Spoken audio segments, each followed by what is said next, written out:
to the conscience of a peace-loving world?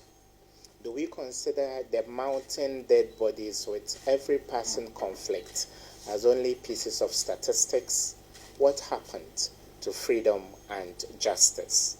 Martin Luther King Jr. of the Civil Rights Movement of the 1960s once said, "Injustice anywhere is a threat to justice everywhere."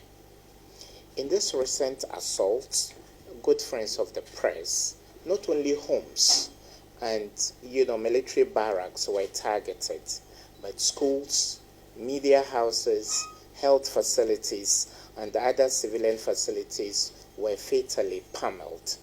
How many more babies have to die before the world rises to the occasion?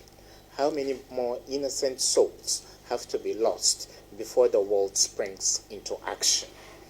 Jerusalem, no doubt, is a holy city, and it is at the center of the immediate spark to this recent round of conflict in the holy month of Ramadan.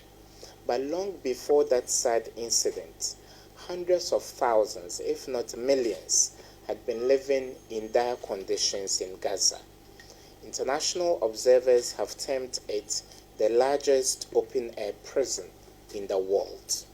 Every few years, a disproportionate war plays out right before our own eyes.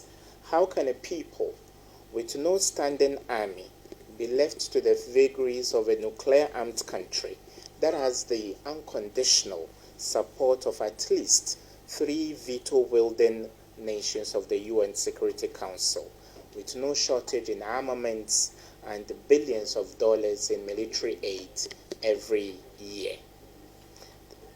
The Palestinian issue indeed goes beyond a Muslim-Jewish tussle. It is a humanitarian issue. The state of Palestine has a relatively considerable Christian population that was also not spared the scourge of constant bombardment. It will shock the Ghanaian public that the loud cries of Muslim children were mixed with the cries of Christian Palestinian children, mercilessly mangled under rubble caused by constant bombardments. People of conscience around the world should call for a permanent end to the suffering of the weak, frail, and deprived.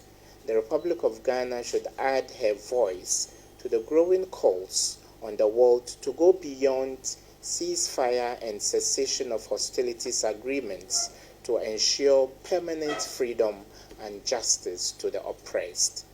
As the guns and warplanes have gone temporarily silent, the world has to hold nations accountable for what they do, and the UN should impress on nations to respect the terms of treaties and accords that are overseen by the international community. The Oslo Accords were meant to set in motion a series of processes that would culminate in a two-state solution. Sadly, not so much has been achieved because of non-commitment and indifference on the part of nations in the region. I humbly use this opportunity to remind the world of the cardinal points of what was agreed in the Oslo Accords. The declaration called for, among others, Israel to withdraw from Jericho and Gaza and eventually from the West Bank, the establishment of a Palestinian state, and the question of Jerusalem was also treated in the Oslo Accords.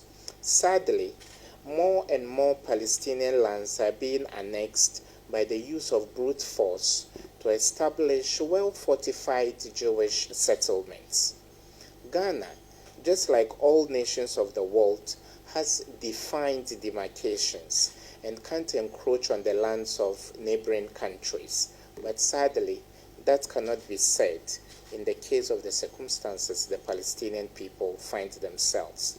Palestinian territories are continuously annexed and whole communities are hemmed in, and access to basic health care and education takes hours because of multiple checkpoints and other hurdles that are put on the path of Palestinians. If apartheid South Africa enforced segregation, then the situation the Palestinian people are living in is even a notch higher. In closing, East Jerusalem, with all its sanctuaries, should be the capital of the Palestinian state. Moves by some nations to relocate their embassies from Tel Aviv to the holy city complicate matters and give an undue sense of entitlement to one side of the field. I humbly call for a permanent end to all hostilities on both sides and an honest return to peace talks and the implementation of all UN resolutions to resolve the Israeli-Palestinian conflict, which has sadly entered its 73rd year. The problem is as old as the United Nations itself, and the world should attach the same urgency to solve this one, just as we have gone past many others, like the Korean War, the Vietnam War, the Yugoslav War, and recently the war in Ukraine. It will take courage, sincerity, and a shared common humanity to achieve this. Thank you so much, friends of the press, for making time. And if there are any questions, I'll be glad to answer them.